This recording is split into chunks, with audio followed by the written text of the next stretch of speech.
Hello and welcome to 21st Century Vitalism, a podcast asking the question, what does it mean to be fully alive in the 21st century? I'm your host, Brett Kane. I'm a licensed massage therapist and mindfulness meditation instructor, and to help us explore this question this week, I have the owners of Be Well Marquette joining us, Kate Lewandowski and Christopher Ray.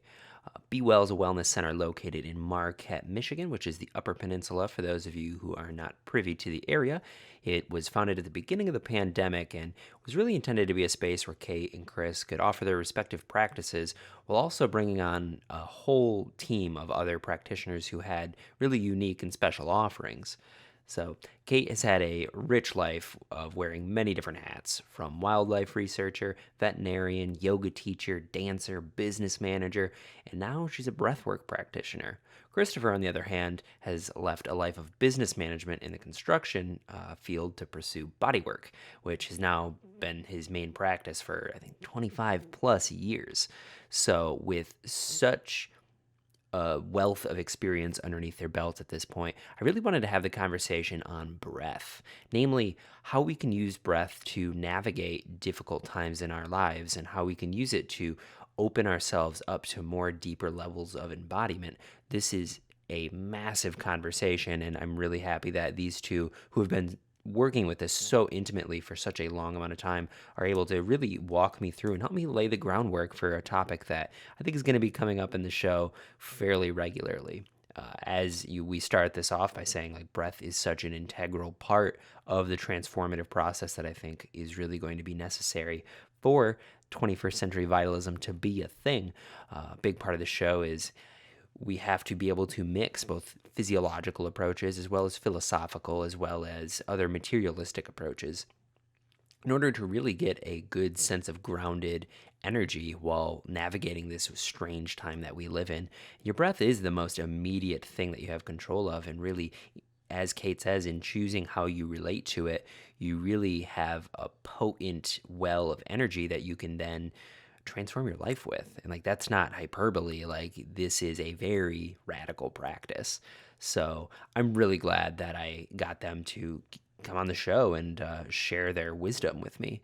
I've had them suggested to me from Kelsey, who was one of the guests from the first 10 episodes. If you remember, I work with her at a clinic here in Michigan, and she has said nothing but the best things about them. So I know that this is the beginning of a rich friendship that I hope to continue cultivating with these folks. And I really want to learn from my own bodywork practice. And yeah, I'm really excited. And this kind of helps me bring in more practitioners onto the show, which is really a big theme of what I want to do. I've had a lot of artists and folks who represent the more esoteric side of things, but I don't want to forget, I really want some practical boots on the ground approach to how we can navigate life. And these folks have a lot to offer. So yeah, that's what we're going to be doing today. Outside of that, I have to say, this spring is already so profound. I don't know how y'all are surfing these current waters in this stage of the pandemic, if you're still on complete lockdown, if you got the vaccine, whatever it is. Can we all just stop and agree that this spring has been pretty dang nice? I've been going on a walk up the road to a local wildlife reserve. It's very small, mind you. It's right next to a bigger park here in Grand Rapids. And it's about a city block, and it's just a lot of trees. And I've been kind of forming a relationship with this space and seeing every single day just the blossoms on the trees starting to slowly open. Not slowly, actually. It's been happening really rapidly. Even just last week, it was like dead, barren, like it's been all winter. And then in the course of a week, there's just so much color. I implore you to take some time to get outside and soak it in, breathe in this fresh air. This episode's about breath. Why not go practice outside where everything is fresh and not stagnant? It's a treat. It really is. Some of the ordinary magic of being a human is just watching the spring come to life. If you're not in a state or a country where you get the 4 seasons, I'm sorry. We have to put up with winter, but frankly, for me, I personally like moving through all of the seasons. Winter has a potent beauty to it if you can really move with that energy and really listen to the lesson that it's trying to tell you. Like, it's okay to slow down. Us humans, we move so fast. So I like the four seasons. I think that the strain that winter puts on our bodies is it's the cocoon that we then are able to butterfly out of in spring. What you observe, you're kind of going through on the internal. So I love it. Yeah, I love it. It's great. I'm not going to stop talking about it. I do want to leave you with a challenge also, outside of just going outside. Maybe you can order something online or go to a store and get one of those little grabber dudes, those like trash picker uppers, the extended arm, and carry a plastic bag with you. I know you have a plastic bag filled with plastic bags in your house because it's just the thing to do. Yeah, go outside and whenever you go on a walk, just pick up a couple things of trash. It doesn't have to be for any extended goal. You don't have to clean the entire park, but whatever is in your way, pick it up. That's my challenge for you this spring. I'm going to be doing it. So, yeah, I encourage you to change your relationship with your walk. It's kind of an active meditation. You can go and it forces you to really be a lot more present with yourself and more present with the environment because you're scanning as well as appreciating and you're taken care of, and just explore it and see how it makes you feel. And if you hate it, if it stresses you out, then don't do it. But I feel like that's not going to be what happens. So that's my challenge to you. For the next couple of weeks, whenever you go on a walk, if you want to pick up one of them grabber dudes, I don't know what they're actually called. I'm calling them grabber dudes. I'm sticking with it. Pick up some garbage. It doesn't have to be like a guilty thing. It doesn't have to be this like super noble pursuit. Just do it and just, live that life. It's great. Take care of your environment. Awesome. So I don't want to take up too much time, which is something I say every intro as I talk for 10 to 15 minutes. Yeah. Thanks for listening to this episode. If you want to support the show, head on over to Apple Podcasts, leave us a review, even if it's negative. You know what? I want to hear how I can do better. If you're just going to troll me for the sake of trolling, oh, okay, I'm on the internet. That's a part of it. But if you got some genuine constructive criticism, whether leave a review or email me at 21stcenturyvitalism@gmail.com. Same way that you see this show name anywhere else. Yeah, I'd love to hear from you. I'd love to hear what you're taking away from the show. If one of the guests has said something or taught something that has made a positive impact on your life, I would love some interaction. These next 10 episodes, the 30s, are going to be really good. I am so stinking excited. I don't know if by now you can maybe feel the momentum, but the momentum is even more. It's so exciting to see this thing grow legs and start walking on its own 2 feet. I hope you enjoy the episode. Please open your hearts up, drink some tea, do some stretches, and welcome Christopher Ray and Kate Lewandowski.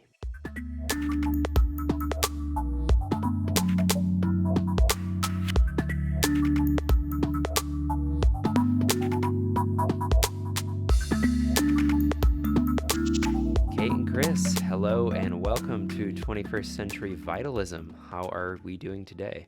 Doing great on this spring day. Doing great up here in the UP. Yeah, I'm jealous that y'all are able to watch the spring kind of come in such a untarnished area. It's Michigan here, and it's very paved over with concrete, so I feel that in my soul. Mm-hmm. It's nice. True. The changes are pretty vibrant around here. Yeah. Yeah, it's a treat, I'm sure. Yeah, you guys are located in Marquette, right? That's correct. Yep. Yeah. I've never actually been, but I've just spent last fall tromping around the Porcupine Mountains, which is probably like the closest I've gotten. And yeah, that entire land is just very close to my heart now. Yeah. I bet we'll see you soon. Yeah, I'm sure after this conversation, I'm going to be like, yo, I got to make it up there.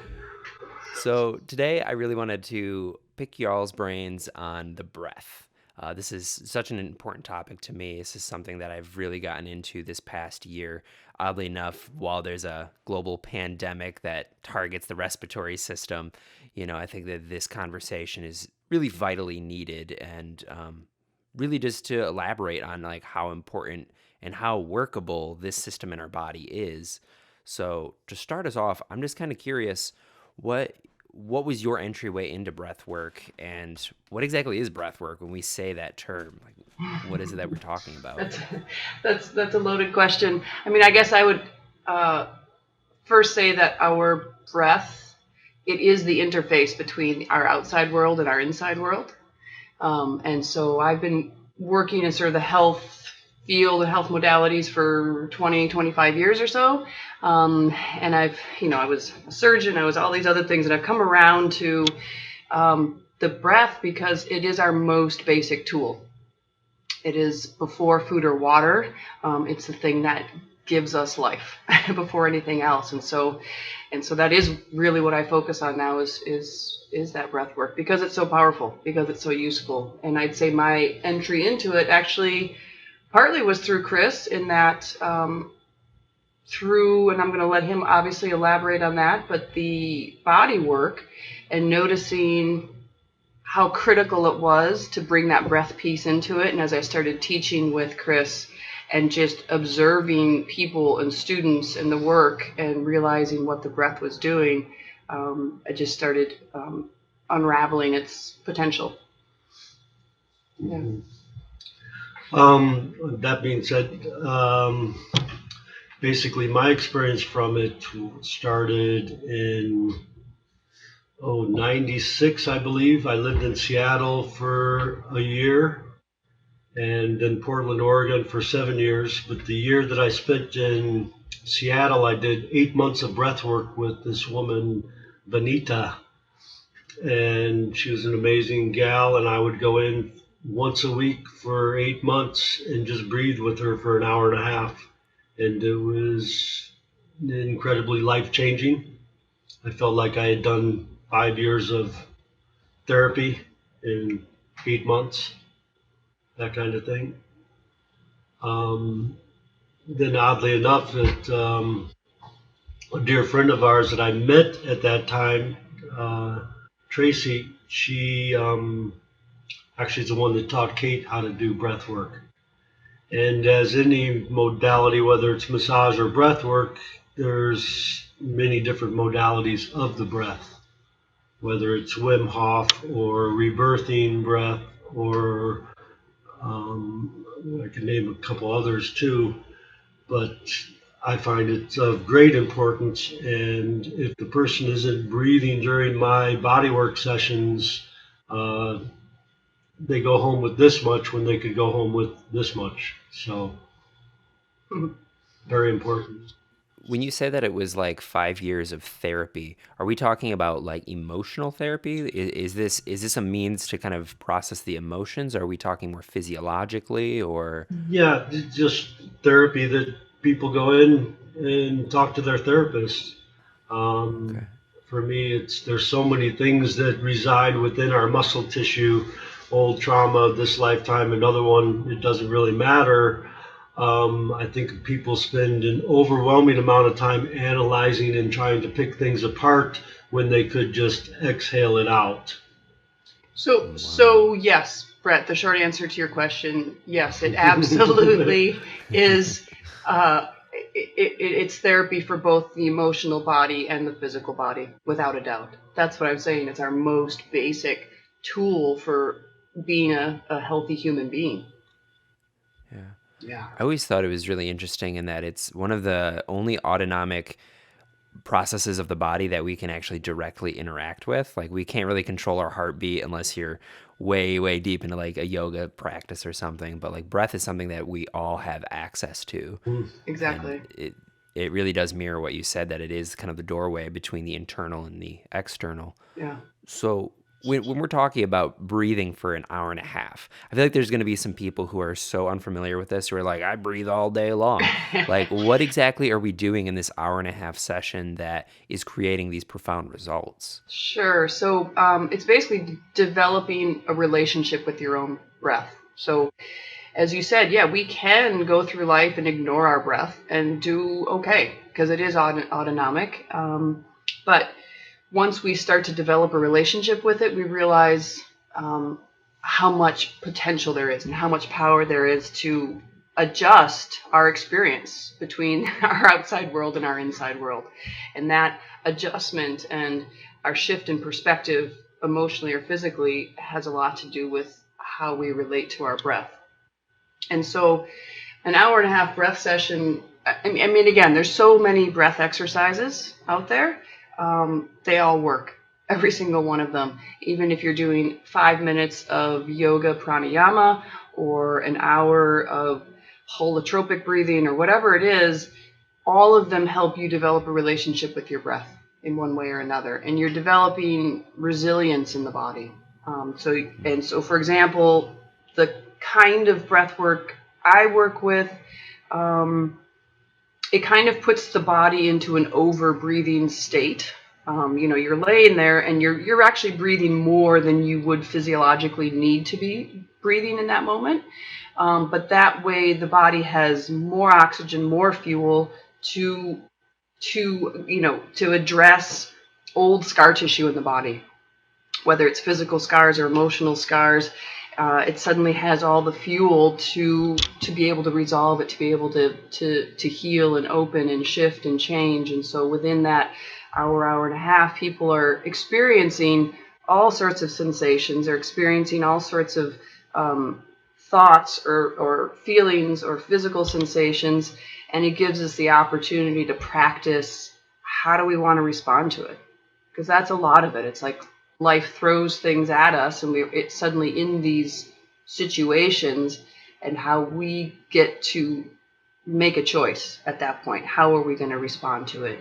And so how we respond has a lot to do with how we breathe. And there's so many qualities to the breath. And so it's helping the person maintain an open breath that's not constricted or fighting themselves. I think so often we're confronted with sensations or feelings and we fight ourselves. We fight hard. And so it's finding that breath that's actually nurturing to ourselves, surrendering to life coming in and life going out, and just staying with that pace, because it doesn't quit. The breath doesn't quit. And so it's just coming in and going out and coming in and going out. And even that, making peace with the fact that, wow, it doesn't stop. And remembering to exhale when you're having a challenging moment. Yeah. So many of us don't exhale. Mm-hmm. And then we hold it in our bodies somewhere. Yeah, exactly. Yeah, I would agree. I probably work more with the exhale on people than I do inhale.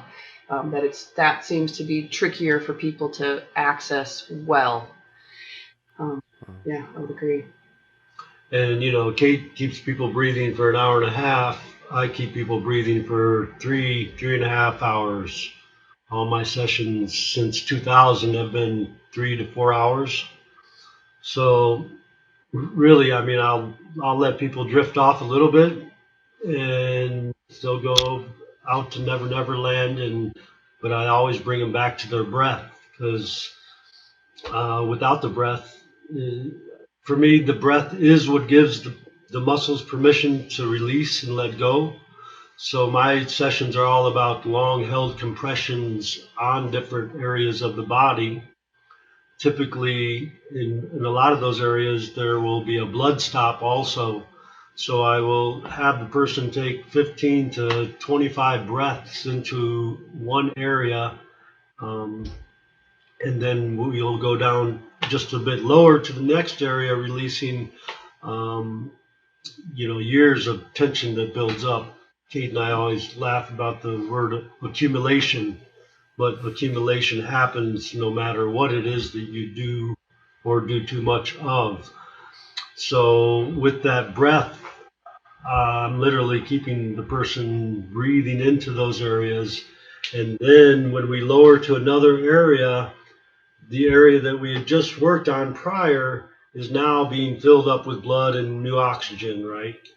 So it's this whole unraveling, untangling the body. And a lot of it is, for me, it's the fascia. So it's all the muscle tissues that get all bound together, and freeing those up so things work more individually and not as one big wad of congestion. It's really interesting hearing you talk about it because I was doing some research and saw that you do like 3-4 hour sessions. I'm like, how the heck does that even work? As a therapist, I will typically do 60 to 90 minutes and I'm like, ooh, I'm pooped. So I really like the idea that you make it an active process as well. And that's something I always try to impart on my clients in that I can do so much, but like really like the path to wellness is one that you have to walk yourself. And like I can kind of get you to a baseline. I can get you more limber and more opened up to be able to do that. But like Right. you really have to take that into your own hands.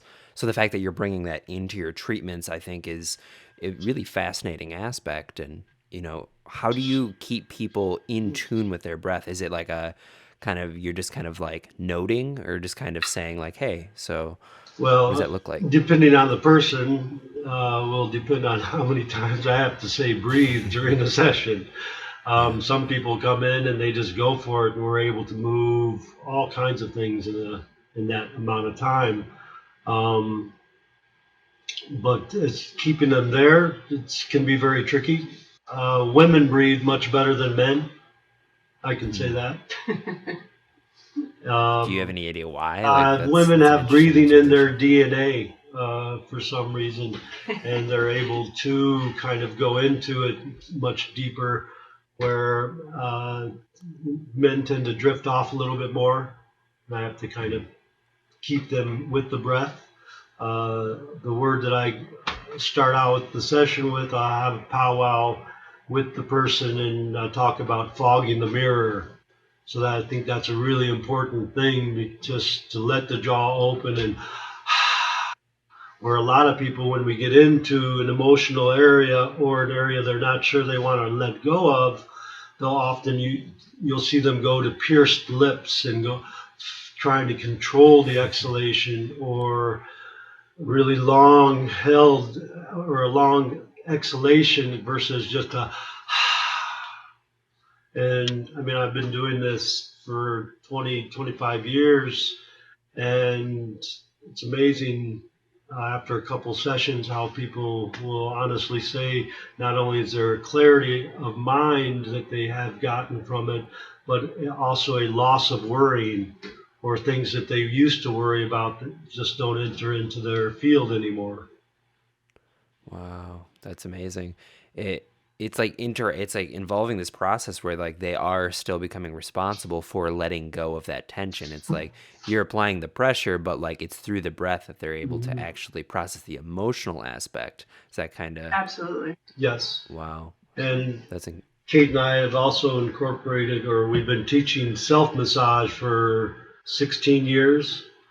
wow. So that's been very valuable as far as, enticing my clients to, get on the wood roller or get out the lacrosse ball.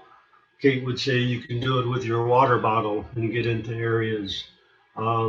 So Kate will do her yoga classes tend to be more self massage, but at the beginning she'll take the person into some different asanas, say pigeon or some hip openers, then have everybody get on the lacrosse ball, open up their hips, and then go back into those asanas and see what the change is. And it's pretty amazing. Mm, And, and the yeah. point is, to do that self massage requires presence with the breath.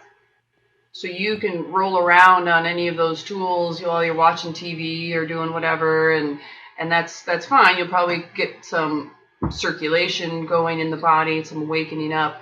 But to actually make changes in the fascia, and to actually clear congestion in the body and change the structure of the fascia, really requires bringing the breath in with it, and it's the presence that you bring to it, the presence and the surrender. And so Chris talked about exhaling through that open, relaxed mouth. And I suspect there's probably some of your listeners here who are like, wait a minute, I've been trained, you always breathe through your nose, like, right? Nose breathing is the best, and I've just been told, and it's becoming more widely known now that people are mouth breathers and they're trying to switch over to all nasal breathing. But there are instances where especially exhaling through an open mouth is really useful. And so in the context of either self-massage where you're trying to release something, or in Chris's body work, we're not trying, in those instances, we're not trying to circulate the energy. We're not trying to build up fire in the body and not doing the Ujjayi breath. Sure, Ujjayi breath for the yogis out there. Yeah, it's really useful when you're in a strong yoga practice. Absolutely, I use it. It's all through and it's very helpful. You can feel it supporting the fire and the energy. But in this case, we're actually trying to release and let go of congestion that we don't need to hang on to anymore, whether it's physical congestion or emotional congestion, and that's all intertwined into one and the same. And that's where a surrendered exhale is critical. And we are very good culturally at controlling things and doing things, and we want to manipulate things. And so we even try to manipulate our exhales. And physiologically, an exhale can be completely passive. I mean, sure, you can control it by using your abdominal muscles and either forcing it out, squeezing it out, or holding it back. I think a lot of people do a long, slow exhale where you're kind of holding it back, not letting it out, not letting it out.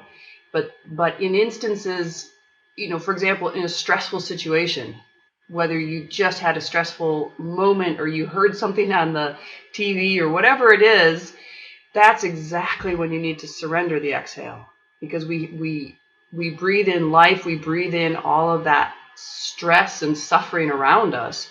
It gives us the opportunity to feel it, have compassion for it, respond to it, and then the gift of the exhale is you get to let it go. And if we don't just let it go with pure surrender and pure letting go, it gets stuck in our bodies. So if we're afraid, we're kind of holding on and doing these long, slow kind of exhales, it's just getting stuck in the body somewhere. Yeah. Yeah, it's really interesting in that, like, I feel it's weird when something bad happens around you, like it takes your breath away. You do that like Yeah. kind of thing. Yep. And I think that like I feel like our society in particular has been chronically doing that since like the 60s. Absolutely. Just constantly breathing Absolutely. in. And Yeah. how do we open people up? Like, what is something that listeners can do right now who may have never experienced this? Like, just take like a deep breath, or like, what can they do to really get a tactile sense of what we're talking about here?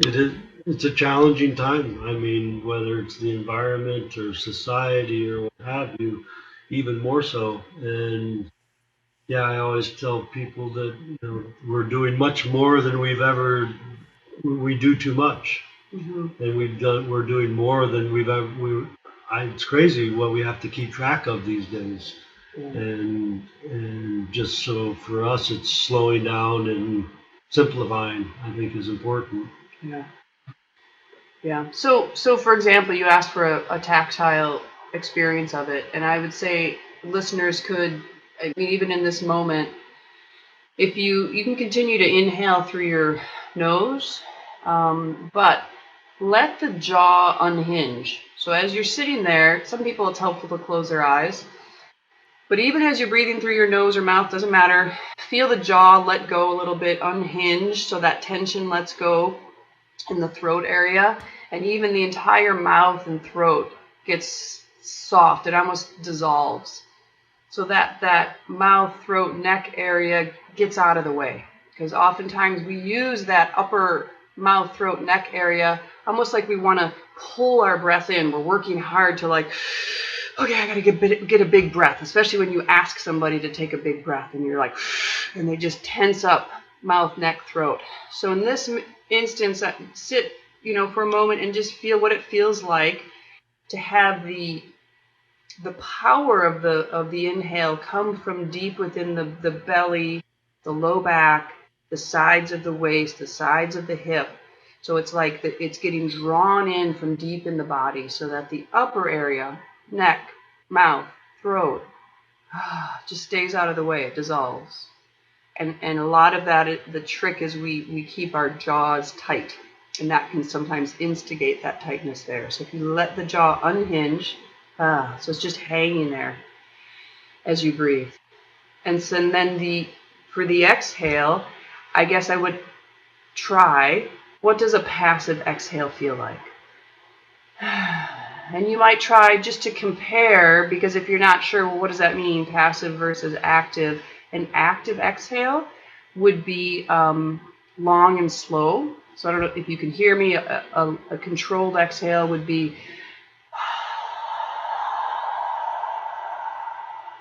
right?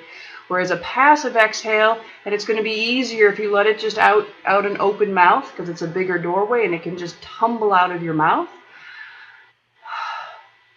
It just drops away within like a second or two.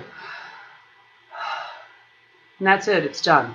You don't have to squeeze out every last little bit of air, but just let it fall away. Thank you.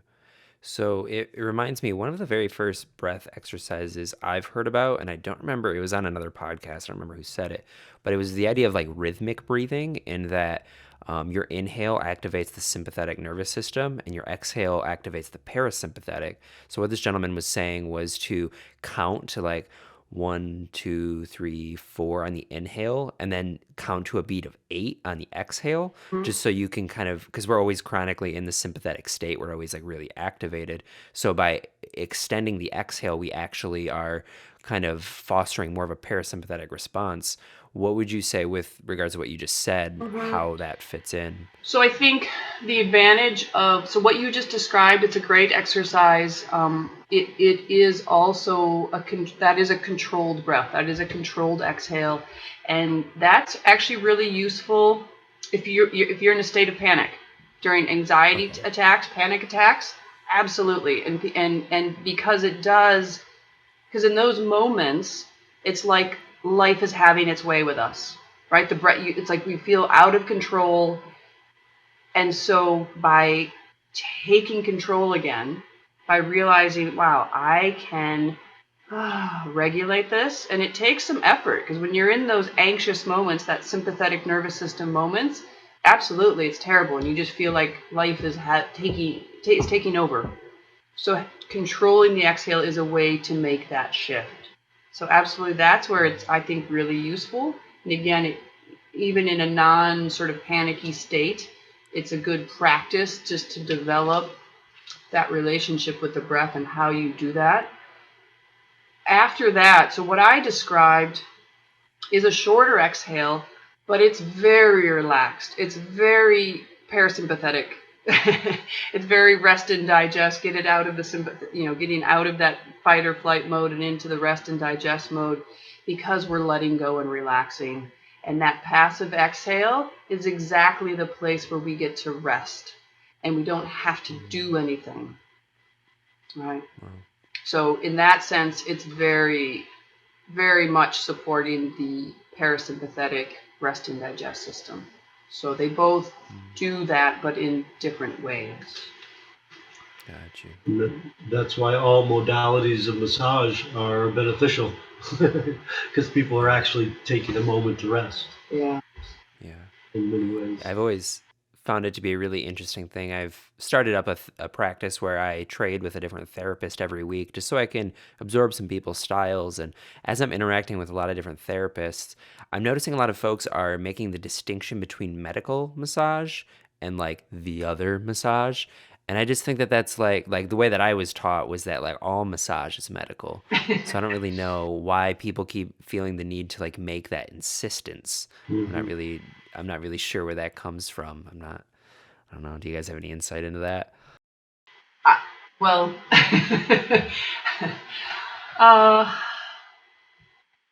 I do. I think it's a desire to put somehow more value on it. It's like but I would agree with you. I think they can all be kind of medical massage in some way. So no, I don't think that distinction has much. I don't think it means that much. I mean, it's a wordy thing that is, I'm not sure, worth discussing. In other words, there's so many other qualities to it, and we could dissect this bodywork in so many other ways that actually have more meaning or description to them. Yeah, there's not much description to it. Yeah. Yeah, that was more just coming from me on like a show aside as like a fledgling massage therapist. I'm just like, why do people keep doing that? Yeah. um, so going back to the breath, we talk a lot about using the breath as a means to relax, but I also know that like the Wim Hof method it's like relaxing, but it's also very invigorating. So after covering like the yin side of it, like what about like the yang practices, like the fire building? What is that about, and why would anybody want to do that? Um, Again, Great release. it can be a great release. It also, again, it builds resilience in the body. So it gives practice. So I might have somebody in that very invigorating kind of breathing, and it creates all sorts of heat in the body and all sorts of things. Tetany. Yeah, it can create tetany in the body, and then it gives you that practice of like, okay, what are you going to do about it? How are you going to respond to it? How are you? So some people, when they get into that state, as you described, some of that exhilarating fire building breathing, some people jump to that place of like it feeling stressful. They're just like, oh my gosh, I'm feeling things I haven't felt before. They start to freak out a little bit. It's hard work. It can be hard work, and it can get them into the sympathetic nervous system state.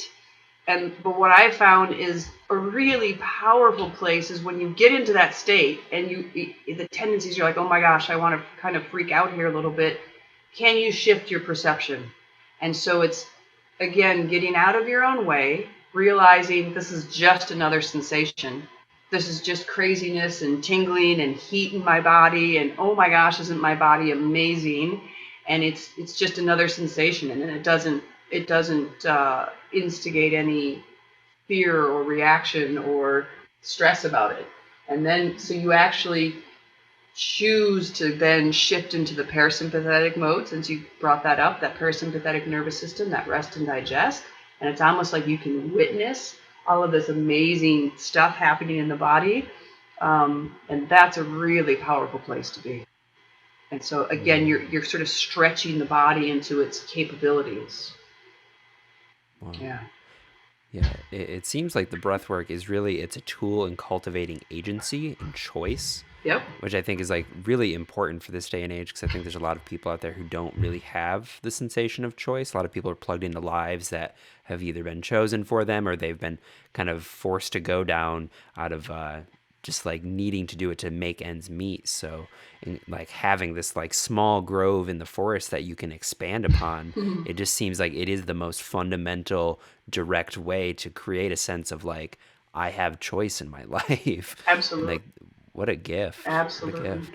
But also on to what you just said, I think, people get into those fearful moments when they're doing the breath work or they're receiving some deep body work, because you're activating those things, those emotions that are stuck in the muscle tissue. Or so the breath, by activating them and bringing them out, a lot of times we'll go into fear, sadness, anger. It'll be a roller coaster ride of different emotions or things you haven't thought about in years, old injuries or what have you. So there is a muscle memory that we're releasing to free ourselves from this built up anxiety or tension or not being able to be in that parasympathetic or sympathetic place. And yeah, I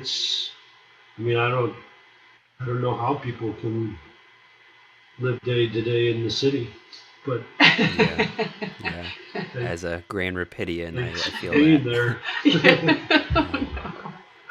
So there's maybe some people out there who have never heard of the idea that the emotions can get locked in the muscles.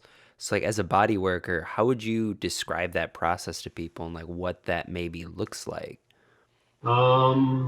There's all different kinds of ways to explain it.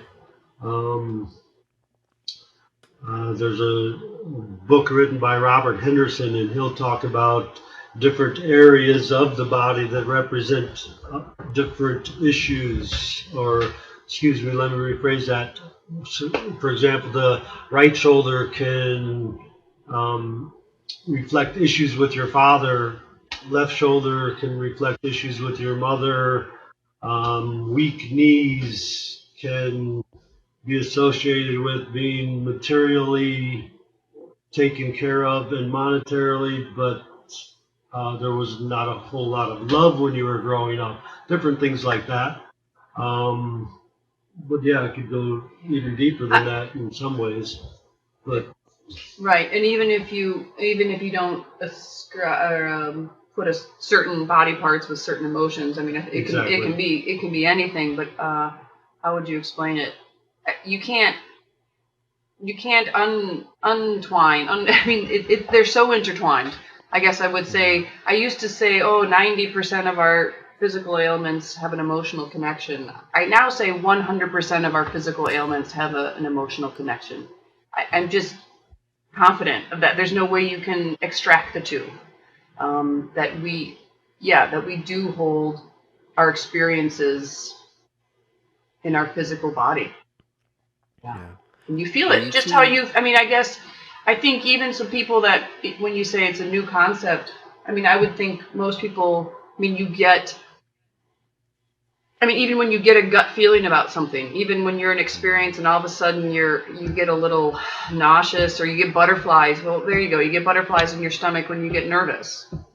That's a very, very noticeable physical reaction to, anxiousness about, oh my gosh, I'm going to sing in front of 1,000 people or whatever, whatever you're doing.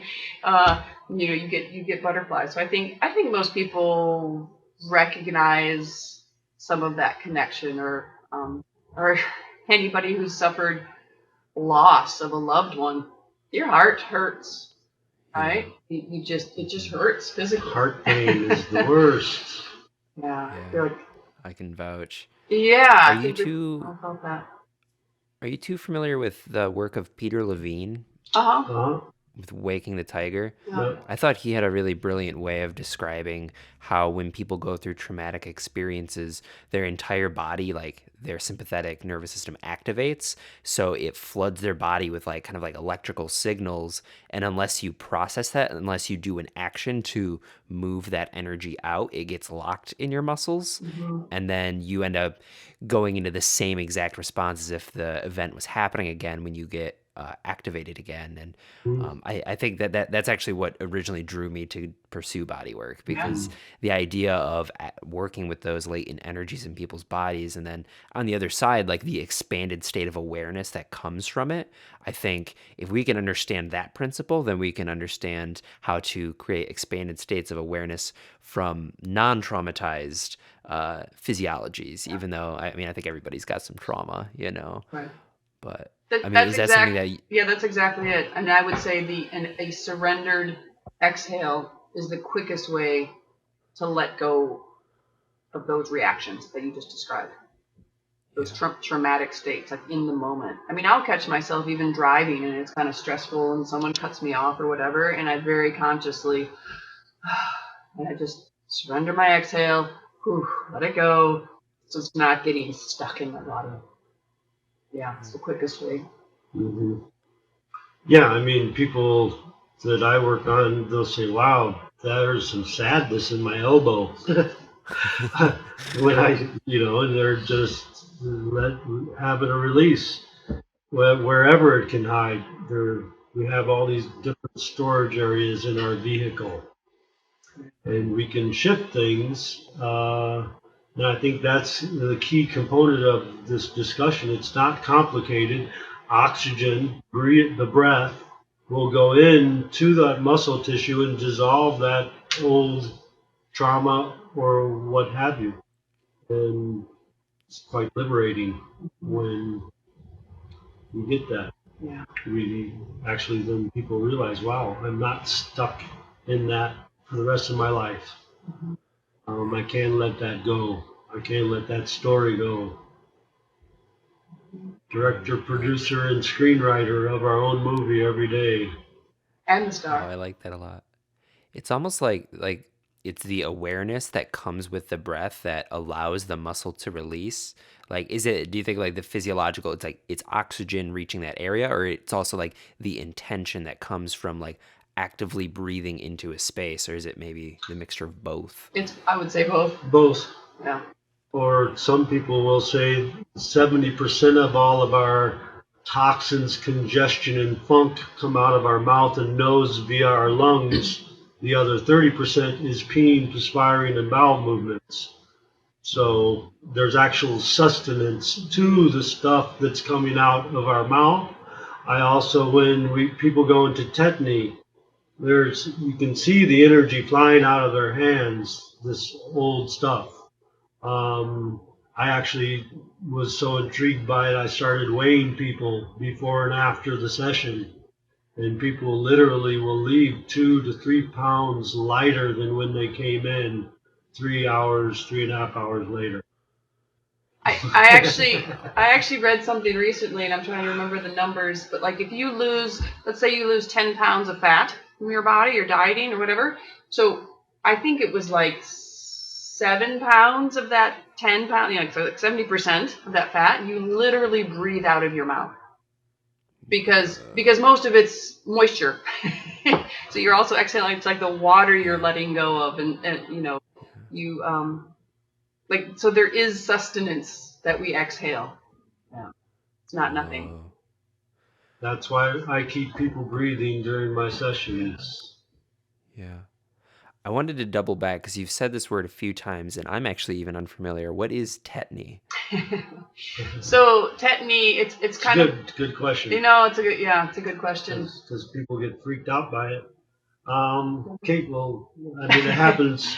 When I was doing the breath work with Vanita in Seattle for those 8 months, for the first couple months, every time I went in, I would go and get into tetany.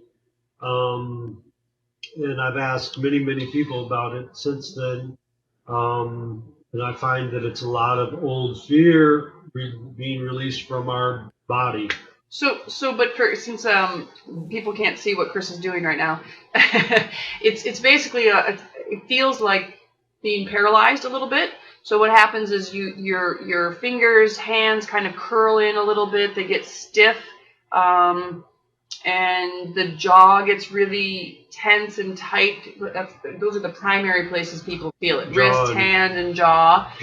And you feel like you can't open your hand up. It's just sort of clenching. And so there's different physiological states that can create this sort of tetany paralysis kind of sensation.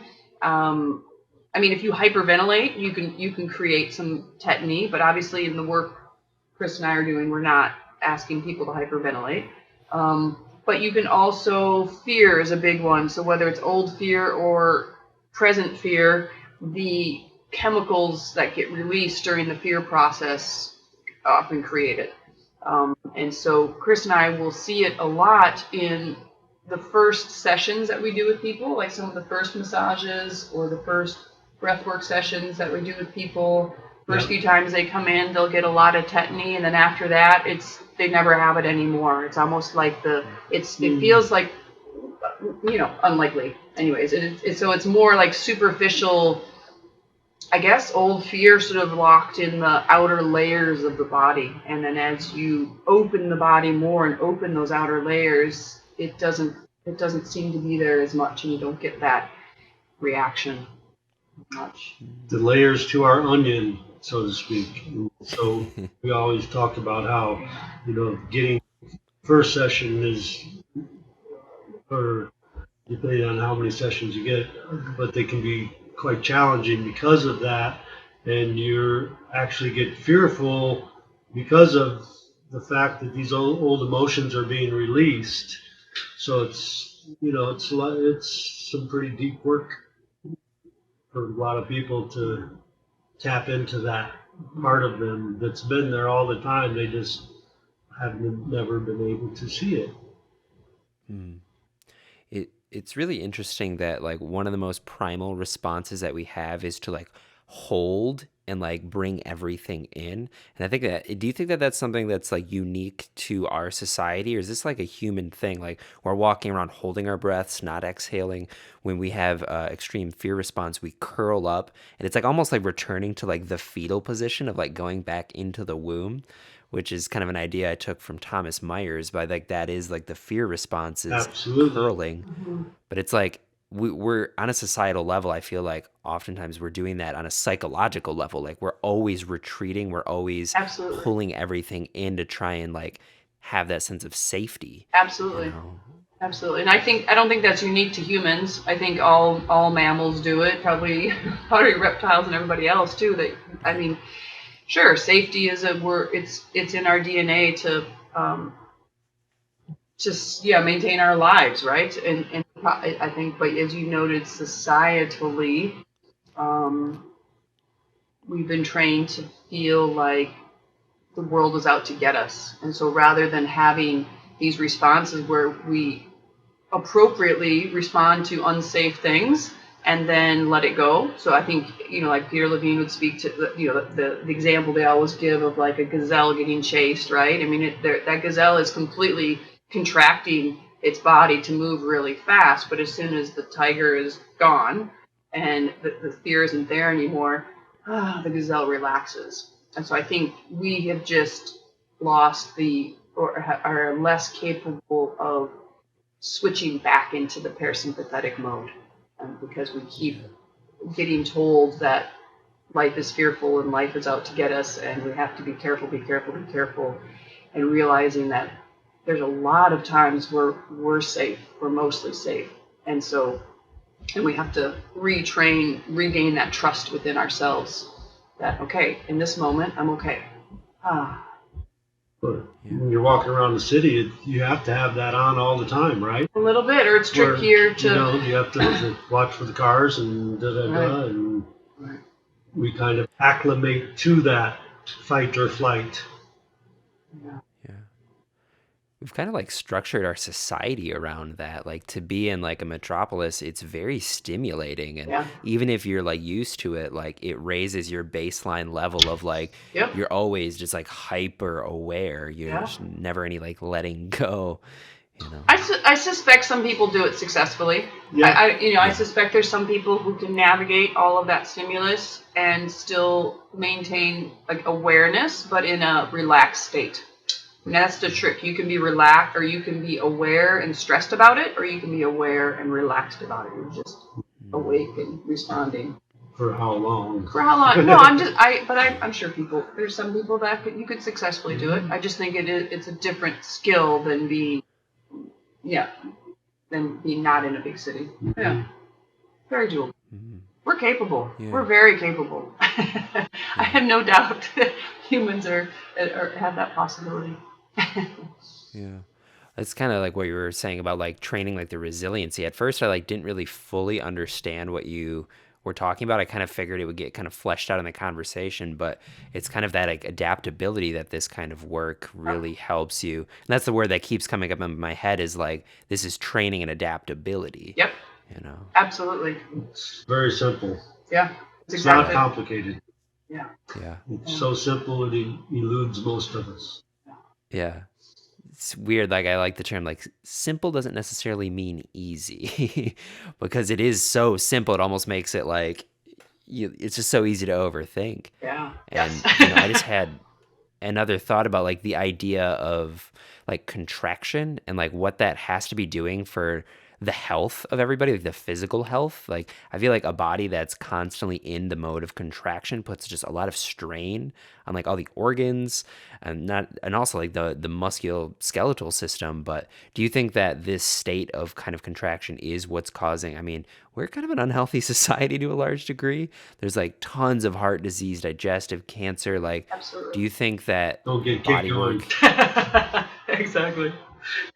Yes. To answer your question, yes, I do exactly that. And a healthy muscle and a healthy body is very capable of contracting, right? When you need it, when you need that organ or you need that leg or that arm to contract to do something, absolutely, it contracts and it contracts well. But a healthy body and a healthy muscle is also able to let go of that contraction. And so to be able to do both, and that's the adaptability or the resilience or whatever you speak of, that we're able to access both sides of it and not just stay in one point. And that's, again, why the breath work helps, because it's that never-ending inhale, exhale, because we like to kind of grab on to one side or the other. Like we inhale, we don't want to let go, or we exhale, and so it's being able to do both sides, all pieces of it. Or being conditioned to do too much. People working 40, 50 hours a week, and then also going to the gym 3-4 times a week. I mean, it's like, wow, how much do we have to do to?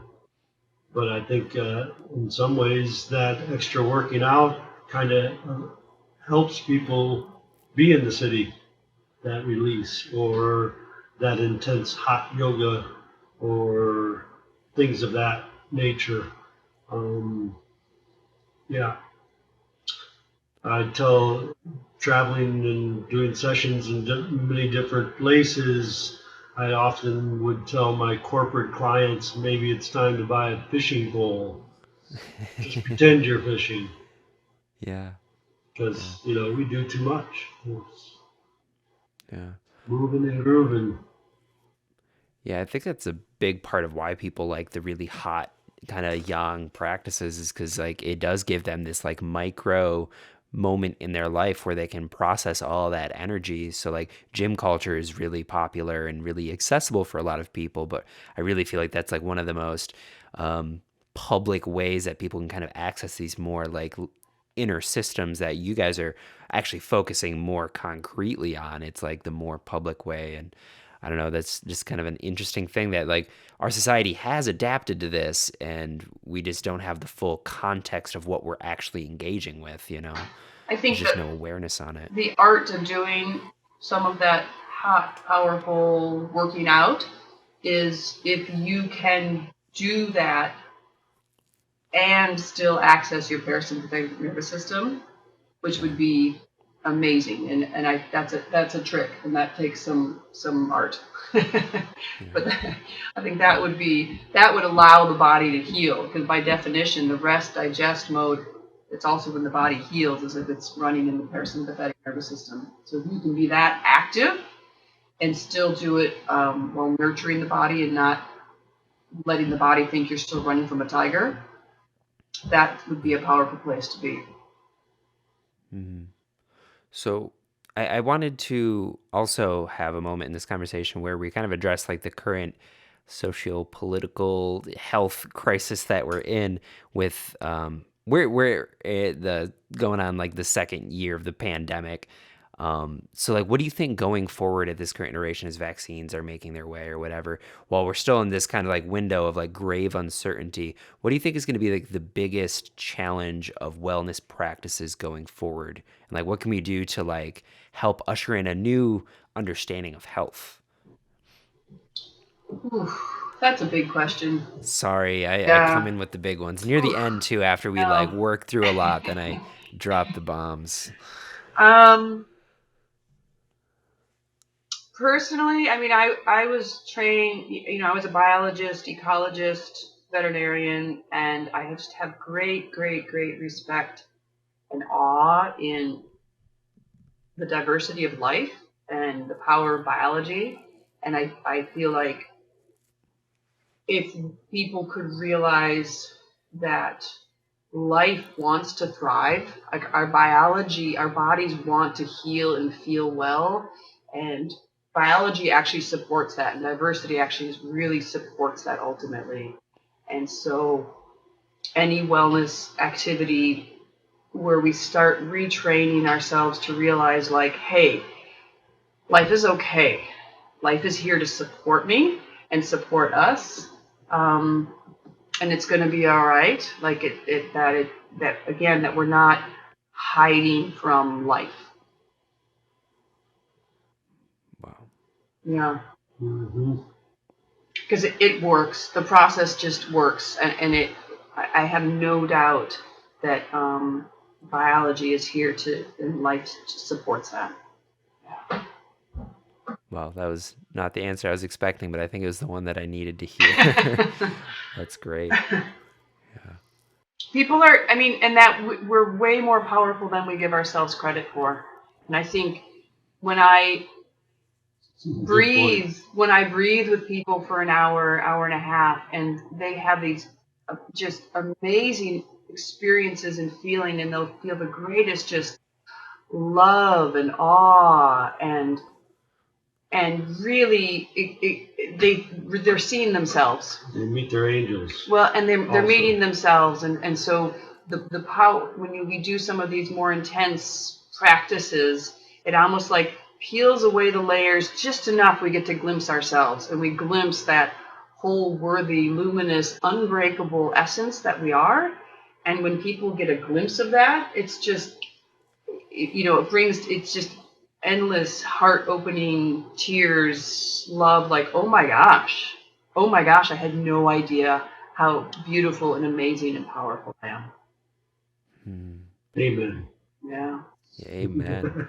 Yeah, it's amazing because like right now in our culture, it's kind of like this meme that like, oh yeah, we got to go down to Peru to like have this ayahuasca ceremony, and everybody has been putting a lot of stock into that in the past decade. But honestly, what I found with like body work, and I'm really excited to plug in with you guys more in what you're offering, because it sounds like this is the next step. Like ayahuasca might have been like the piercing of the veil, but now we're starting to see that there are other technologies which are less destructive to other communities and more in line with like what we already have going on, that like that message has been received and now it's been picked up by folks like you. And I don't know your history with that, I'm not asking that, but it sounds like the spaces you're cultivating are kind of reaching some of the same spaces. Absolutely. But more holistically, and I really think that I think bodywork has a potential to really change the way we view ourselves as human beings. Absolutely. Bodywork and breath work. Absolutely. I mean, that is a form of bodywork. Yep. One and the same. Yep. Exactly. They are one and the same. No, absolutely. You're absolutely right. Yeah. Yep. Look forward to giving you a session. I look forward to receiving a session. Yeah. Hopefully next time. Left jaw is tighter than the right side of your jaw. Let's see. I got some gunk going on. You're not wrong. Or on the left side than the right. Yeah, I think so. Yeah. Wow. I can see it. I can see the. You could see it? Oh God, I want to turn my camera off. Yeah. Sternocleidomastoid. Yep. Oh, is that where it's in? I can see it's tighter on the left side than the right. Yeah. Oh shoot. Yeah. Wow. I can actually see it now that you're saying it. Oh dang! You just gave me a complex. I didn't need that. Dang. Okay. No, you are perfect, just the way you are. Exactly. It's really interesting working with folks who I just met another gentleman who I won't say his name, but he's been doing body work and Tai Chi for probably like 30 years. I think he said, like, he's been really into it, and he's very intense vibe, really lovely human though. And it's interesting to hear from people who've been in the practice working directly with the body. They talk about energy so freely and openly, like it's like, duh, Exactly. Like, why hasn't modern science given it like the credence? Like, how is this not showing up in scientific things? How do we pull that together? I think it is actually showing up in scientific things more and more. Absolutely. I mean, it's given different names and languaging, but no, it's there. I think, and that merging is happening. Yep. I start out all my sessions by telling people all you are is energy, and you will be feeling it shortly. Mm-hmm. Yeah. I think that's the thing that most people are waiting for, is like the tactile experience of it as well. I used to pride myself on being a skeptic. Before I got into body work, I was definitely a lot more like, yo, okay, I don't really know about, you're 23 and you're a Reiki master. I don't know, but now as I'm starting to like work with the body a little bit more, I'm starting to see like, okay, there's a lot to this that I don't know. And I could definitely understand how science, with its very carefully crafted environments, could produce very limited results in how the body functions.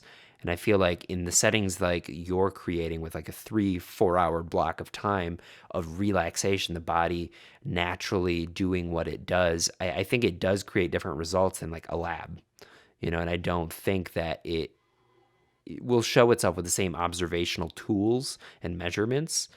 And yeah, I just think I think like people who've been working with the body, they honestly, they know it's their wheelhouse. Chronic issues are my favorite.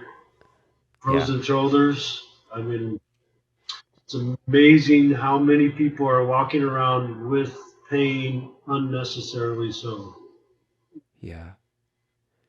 And I think going back to what you were saying about science, I think there's a lot of scientists out there also that are just in awe of the body also, that it's not just pieced apart, and I mean, I think some of them also recognize the mystery of it too, of all the pieces we don't entirely know. But no, it's the same. I mean, I was in college a biochemistry nerd, and I had all these big biochemistry posters on my wall of just thousands of reactions happening in our bodies all at the same moment. I mean, that's it. That's what's happening. There's just so many complexities, interacting complexities, and so when you start tapping into that, you're just witnessing how the body responds and reacts, and feedback loops, and so yeah, a lot of them are recognized. It's not complicated. It's really quite simple. That's what I'm saying. It works. It's like our bodies are doing all these things all at once, and it's just your breath sessions. Fascinating. Yeah. Shows people that. Yeah. Yeah. Wow. Well, friends, this has been really illuminating. Let's do it again. Yeah, I would love it. I'm going to be launching a new part of the show where I'm going to be talking with guests that have been on, and we're just going to keep on elaborating on this conversation. And I really wanted to also take time, like I have like a list that I work off of, and I wanted to give y'all a moment to talk about like your business as well, because I saw that you recently opened Be Well. Mm-hmm. Is that still flourishing? Yeah. At the beginning of the pandemic, we opened. Yeah, exactly. Yes, it's a whole wellness center where we've got an assortment of practitioners, Chris and myself, but also other people offering private sessions of different kinds, and group classes, which obviously during the pandemic has been a kind of a fitful thing. But I think now we're sort of oozing into group classes again. And then we also have a salt room and infrared sauna, and so kind of a mix of things. Yeah, it's great. Cool. Well, I'm definitely looking forward to checking it out. I saw that you have the light therapy room. I'm not really sure. So the light, how that. Yeah, it's more the salt room has a light one, like the full spectrum light box. In there that some people use. Yeah. The salt room. So the salt room, it actually has a machine that's blowing microparticles of salt into the air, and so you're inhaling salt, which helps the functioning of the lungs. It's also good for the skin as well. So primarily respiratory and skin issues. It's great. It's also just a beautiful place to relax. Yeah. Awesome.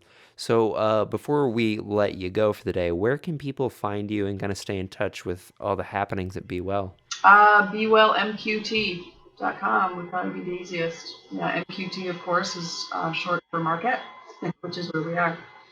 Yeah, we do get a lot of people that'll come up for 3, 4, 5 days, sometimes a week, and receive sessions from me and breath sessions with Kate. Yep.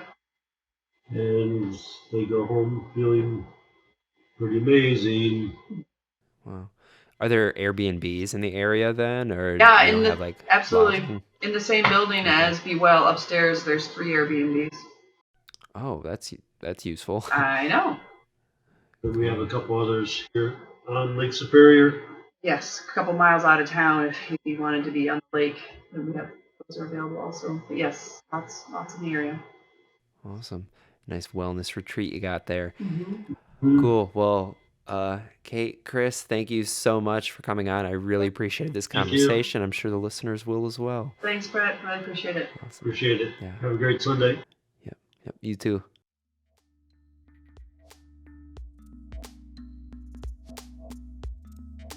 All right, my friends, that was the episode. Thank you so much for listening. I really appreciate you. If you made it all the way till the end, you are the real MVP. You're the reason I make this show, in fact.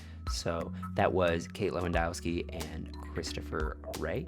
If you want to keep in touch with them and what they got going on, Be Well Marquette is the spot to go. If you're going to go to their website, it's bewellmqt.com. So they also got all the social medias. They got some really cool posts. They got some informative things and some inspirational goodies. So make sure you give them a follow if you're not really in the area. If you don't use their services, they still got a lot of fun stuff going on. So thank you again so much for listening. I look forward to hearing from you. Yeah, I want to have a talk. Let's talk. Let's be friends. Let's talk about life and how we're staying up. Yeah. All right. I will catch you next week for a very special episode.